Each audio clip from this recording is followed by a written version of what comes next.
ಈ 210cc ಹಾಕೋ ಬದಲು 250cc ಹಾಕ್ಬೋದಿತ್ತಲ್ಲ, ಹೊಸ 250cc ಇಂಜಿನ್ನ.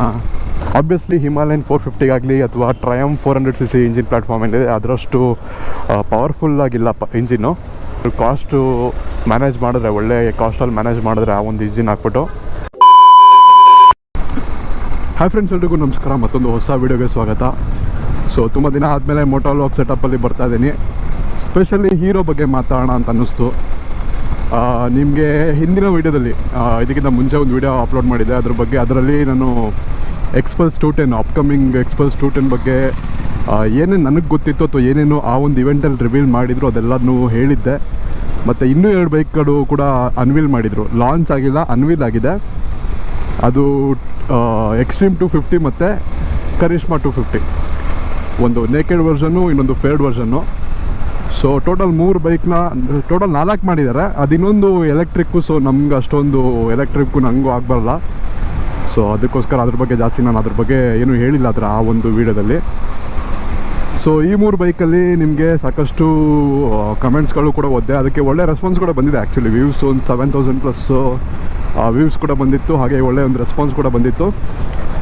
ಅದರಲ್ಲಿ ತುಂಬ ಜನ ಕಮೆಂಟ್ ಮಾಡ್ತಿದ್ದಾರೆ, ಏನಪ್ಪ ಅಂದರೆ ಈ 210cc ಹಾಕೋ ಬದಲು 250cc ಹಾಕ್ಬೋದಿತ್ತಲ್ಲ, ಹೊಸ 250cc ಇಂಜಿನ್ನ. ಮತ್ತು ತುಂಬ ಜನ ಮತ್ತು ಎಕ್ಸ್ಪಲ್ಸ್ 400ಗೂ ಕೂಡ ಕಾಯ್ತಾಯಿದ್ರು.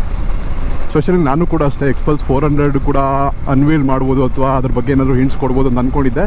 ಬರ್ಬೋದು ಅಂತ ಹಿಂಟ್ ಅಂತೂ ಕೊಟ್ಟಿದ್ದಾರೆ. ಯಾಕಂದರೆ ಒಂದು ರಫ್ ಇಮೇಜನ್ನು ತೋರಿಸಿದ್ರು ಯಾವುದೇ ಇವೆಂಟಲ್ಲಿ.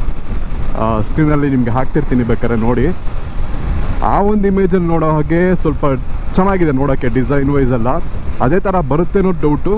ಯಾಕಂದರೆ ನಾವು ನೋಡಿರ್ತೀವಿ ಎಷ್ಟೊಂದು ಪೇಟೆಂಟ್ಸ್ಗಳು ಫೈಲ್ ಮಾಡ್ತಾರೆ. ಅದೇ ಥರ ಬೈಕ್ಗಳಂತೂ ಅದೇ ಥರ ಬರಲ್ಲ. ಆಲ್ಮೋಸ್ಟ್ ತುಂಬ ಡಿಫ್ರೆಂಟ್ ಆಗಿರುತ್ತೆ. ಸೊ ಇದೂ ಅದೇ ಥರ ಬರುತ್ತೆ ಅಂತ ಹೇಳೋಕ್ಕಾಗಲ್ಲ. ಆದರೆ ಒಂದು ಐಡಿಯಾ, ಬರ್ಬೋದು 400+ cc ಒಂದು ಎಕ್ಸ್ಪಲ್ಸ್ ಬರ್ಬೋದು ಅನ್ನೋದಕ್ಕೆ ಮಾತ್ರ ಒಂದು ಗ್ಯಾರಂಟಿ ಅಂತೂ ಇದೆ ಅಂತಲೇ ಹೇಳ್ಬೋದು. ಸೊ ಆ ಒಂದು ವಿಡಿಯೋದಲ್ಲಿ ತುಂಬ ಜನ ಕಮೆಂಟ್ ಹಾಕಿದ್ರು, ಏನಪ್ಪ ಅಂದರೆ ಇವಾಗ ಎಕ್ಸ್ಪಲ್ಸ್ 210 ಬಿಡ್ತಿದ್ದಾರೆ ಅಂತಂದರೆ ಕರಿಷ್ಮಾ ಮತ್ತು ಎಕ್ಸ್ಟ್ರೀಮಲ್ಲಿರೋಂಥ 250cc ಯಾಕೆ ಹಾಕಬಾರ್ದು, ಅಥವಾ ಯಾಕೆ ಎಕ್ಸ್ಪಲ್ಸ್ 250 ಅಂತಲೇ ಬಿಡಬಾರ್ದು ಅಂತ ತುಂಬ ಜನ ಕಮೆಂಟ್ ಹಾಕಿದರು. ಕಂಪ್ನಿ ಪರ್ಸ್ಪೆಕ್ಟಿವ್ ಅಂತ ಬಂದಾಗ ಏನಾಗುತ್ತೆ ಅಂದರೆ, ಫಸ್ಟ್ ಪಾಯಿಂಟು ಮೇನು ಕಾಸ್ಟು ಜಾಸ್ತಿ ಆಗುತ್ತೆ. 250cc ಅಂತ ಅಂದಾಗ ಕಾಸ್ಟು ಕೂಡ ಜಾಸ್ತಿ ಆಗುತ್ತೆ. ಇನ್ನೊಂದೇನಪ್ಪ ಅಂದರೆ ಫ್ಯೂಲ್ ಎಫಿಷಿಯನ್ಸಿ ಕೂಡ ಸ್ವಲ್ಪ ಕಡಿಮೆ ಆಗುತ್ತೆ.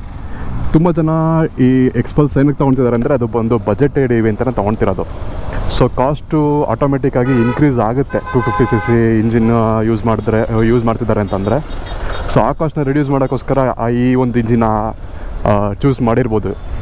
ಯಾಕಂದರೆ ಅದು ಕೂಡ ತುಂಬ ಹಳೆ ಇಂಜಿನ್ ಏನಲ್ಲ, ಹೋದ ವರ್ಷ ಅಷ್ಟೇ ಬಂದಿರೋಂಥ ಒಂದು engine. So up to date ಆಗೇ ಇದೆ ಇಂಜಿನು. ಮತ್ತು ತುಂಬ ಟೆಸ್ಟಿಂಗ್ ಕೂಡ ಆಗಿದೆ ಆಲ್ರೆಡಿ. ಅದು ಮೇನು.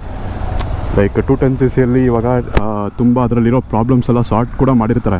ಆಲ್ಮೋಸ್ಟ್ 1 year ಆಗಿದೆ ಅದು ಇಂಜಿನ್ ಬಂದು. ಸೊ ಎಕ್ಸ್ಟ್ರಾ ಟೆಸ್ಟಿಂಗ್ ಮಾಡಬೇಕು ಅನ್ನೋಂಥ ಒಂದು ಅವಶ್ಯಕತೆ ಇರೋದಿಲ್ಲ. ಆಬ್ವಿಯಸ್ಲಿ ADV ವರ್ಷನ್ ಅಂತ ಬಂದಾಗ ಟೆಸ್ಟಿಂಗ್ ಕೂಡ ಮಾಡಿರ್ತಾರೆ. ಲೈಕ್ ಯಾವುದೇ ಸೇಮ್ ಇಂಜಿನ್ ಆದರೂ ಕೂಡ ಈ ವರ್ಷನಲ್ಲೂ ಟೆಸ್ಟಿಂಗ್ ಮಾಡೇ ಅವರು ಲಾಂಚ್ ಮಾಡೋದು, ಅದು ಬೇರೆ ವಿಷಯ.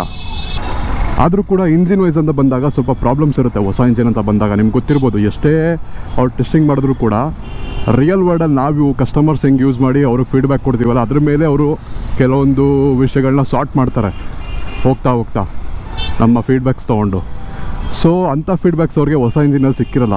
ಯಾಕಂದರೆ ಅವರ ಒಂದು ಈ ಟೀಮಲ್ಲಿರೋರೇ ಅದನ್ನು ಟೆಸ್ಟ್ ಮಾಡಿರೋದ್ರಿಂದ ಅಷ್ಟು ಅವ್ರಿಗೆ ಗೊತ್ತಿರೋದಿಲ್ಲ ಏನು ಪ್ರಾಬ್ಲಮ್ಸ್ ಬಂದಿರುತ್ತೆ. ತುಂಬ ಅಂದರೆ ಕೆಲವೊಂದು ಚಿಕ್ಕ ಪುಟ್ಟ ಪ್ರಾಬ್ಲಮ್ಸ್ ಇರುತ್ತೆ, ಅದೆಲ್ಲ ಅವ್ರಿಗೆ ಗೊತ್ತಿರೋದಿಲ್ಲ.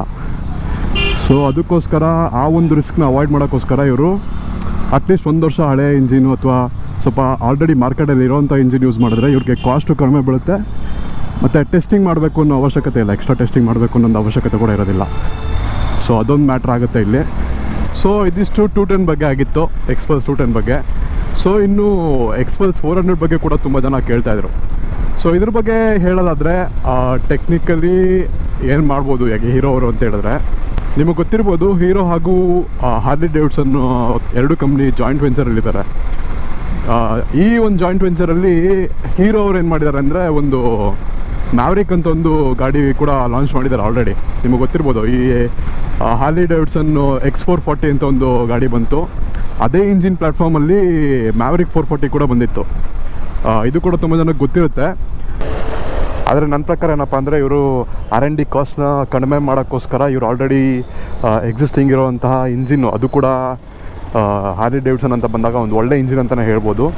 ಇದನ್ನೇ ಯೂಸ್ ಮಾಡೋವಂಥ ಚಾನ್ಸಸ್ ತುಂಬ ಜಾಸ್ತಿನೇ ಇದೆ ಅಂತಲೇ ಅಂದ್ಕೊಳ್ತೀನಿ. ಬಟ್ ಏನು ಮಾಡ್ತಾರೋ ಅವ್ರಿಗೆ ಬಿಟ್ಟಿರುತ್ತೆ. ಬಟ್ ಈ 440cc ಇಂಜಿನ್ ಏನಿದೆ ಇದ್ರ ಪವರ್ ಫಿಗರ್ಸ್ ತುಂಬ ಚೆನ್ನಾಗಿದೆ ಹಾರ್ಲಿ ಡೇವಿಡ್ಸನ್ ಅವ್ರ ಇಂಜಿನ್ದು. ಆಬ್ವಿಯಸ್ಲಿ ಹಿಮಾಲಯನ್ 450 ಅಥವಾ ಟ್ರಯಮ್ 400cc ಇಂಜಿನ್ ಪ್ಲ್ಯಾಟ್ಫಾರ್ಮ್ ಏನಿದೆ ಅದರಷ್ಟು ಪವರ್ಫುಲ್ಲಾಗಿಲ್ಲ ಇಂಜಿನ್ನು. ಬಟ್ ಆದರೂ ಕೂಡ ಒಳ್ಳೆ ಇಂಜಿನ್ ಅಂತಲೇ ಹೇಳ್ಬೋದು. ಟಾರ್ಕಿ ಇಂಜಿನ್ ಅಂತ ಹೇಳ್ತಾರೆ ಆ ಒಂದು ಇಂಜಿನ್ನ. ಹಾರ್ಲಿ ಡೇವಿಡ್ಸನ್ದು 440 ಏನಿದೆ ತುಂಬ ಟಾರ್ಕ್ ಚೆನ್ನಾಗಿದೆ ಅಂತ ಹೇಳ್ತಾರೆ. ಮತ್ತು ವೈಬ್ರೇಷನ್ಸ್, ಮಿನಿಮಲ್ ವೈಬ್ರೇಷನ್ಸ್ ಕೂಡ ಇದೆ ಅಂತ ಹೇಳ್ತಾರೆ. ಸೊ ಅದಕ್ಕೋಸ್ಕರ ಒಂದು ಒಳ್ಳೆ ಇಂಜಿನ್ ಅಂತಲೇ ಹೇಳ್ಬೋದು. ಅಕಸ್ಮಾತ್ ಇವರೇನಾದರೂ 400 ಲಾಂಚ್ ಮಾಡಿದ್ರು ಕೂಡ ಹಿಮಾಲಯನ್ಗಾಗಲಿ ಅಥವಾ ಸ್ಕ್ರ್ಯಾಂಬ್ಲರ್ಗಿಂತ ಒಂದು 30,000 ಒಳಗಡೆ ಅಂದರೆ ಕಡಿಮೆ ಇತ್ತು ಅಂದರೆ ಗಾಡಿ ಕಾಸ್ಟಲ್ಲಿ, ಆನ್ ರೋಡ್ ಆಗಿರಲಿ ಅಥವಾ ಎಕ್ಸ್ ಶೋರೂಮೇ ಆಗಿರಲಿ ಕಡಿಮೆ ಬಿತ್ತು ಅಂದರೆ ತುಂಬ ಒಳ್ಳೆಯ ಒಂದು ಡೀಲ್ ಬ್ರೇಕರ್ ಆಗ್ಬೋದು ಗಾಡಿ. ಹೀರೋ ರೆಪ್ಯುಟೇಷನ್ ಆಲ್ರೆಡಿ ಇದ್ದೇ ಇದೆ.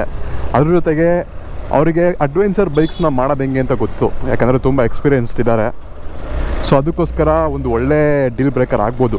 ಏನಾದರೂ ಕಾಸ್ಟು ಮ್ಯಾನೇಜ್ ಮಾಡಿದ್ರೆ, ಒಳ್ಳೆ ಕಾಸ್ಟಲ್ಲಿ ಮ್ಯಾನೇಜ್ ಮಾಡಿದ್ರೆ ಆ ಒಂದು ಇಂಜಿನ್ ಹಾಕ್ಬಿಟ್ಟು. ಸೊ ಏನಾಗುತ್ತೆ ನೋಡೋಣ. ನಾನು ಕೂಡ ಎಕ್ಸೈಟೆಡ್ ಆಗಿದ್ದೀನಿ 440 ಅಥವಾ 400cc ಎಕ್ಸ್ಪಲ್ಸ್ಗೆ. ನೀವು ಕೂಡ ಎಕ್ಸೈಟೆಡ್ ಆಗಿದ್ದೀರಾ ಅಂದ್ಕೊಳ್ತೀನಿ. ಸೊ ಇದ್ರ ಬಗ್ಗೆ ಏನು ಹೇಳ್ತೀರಾ, ನಿಮ್ಮ ಅನಿಸಿಕೆ ಏನಿರ್ಬೋದು, ಯಾವ ಥರ ಇವರು ಪ್ಲ್ಯಾನ್ ಮಾಡಿರ್ಬೋದು, ಇದನ್ನು ಕಮೆಂಟ್ ಹಾಕಿ ನಮಗೆ ನಿಮ್ಮ ಅನಿಸಿಕೆಗಳು ಅಥವಾ ಎಕ್ಸ್ಪೆಕ್ಟೇಷನ್ಸ್ ಏನಿದೆ ಅಂತ. ಸೊ ಇಲ್ಲಿವರೆಗೂ ವೀಡಿಯೋ ನೋಡ್ತಿದ್ದೀರಾ ಅಂದರೆ ವೀಡಿಯೋ ನಿಮಗೆ ಇಷ್ಟ ಆಗಿದೆ ಅಂತ ಅಂದ್ಕೊಳ್ತೀನಿ. ವೀಡಿಯೋ ಇಷ್ಟ ಆಗಿರೋ ಲೈಕ್ ಮಾಡಿ, ಶೇರ್ ಮಾಡಿ ಅಂತ ಹೇಳ್ತಾ ಮತ್ತೊಂದು ವೀಡಿಯೋದಲ್ಲಿ ಸಿಗ್ತೀನಿ. ಅಲ್ಲಿವರೆಗೂ take care, tata, bye bye. So please ಸರಪಕರ.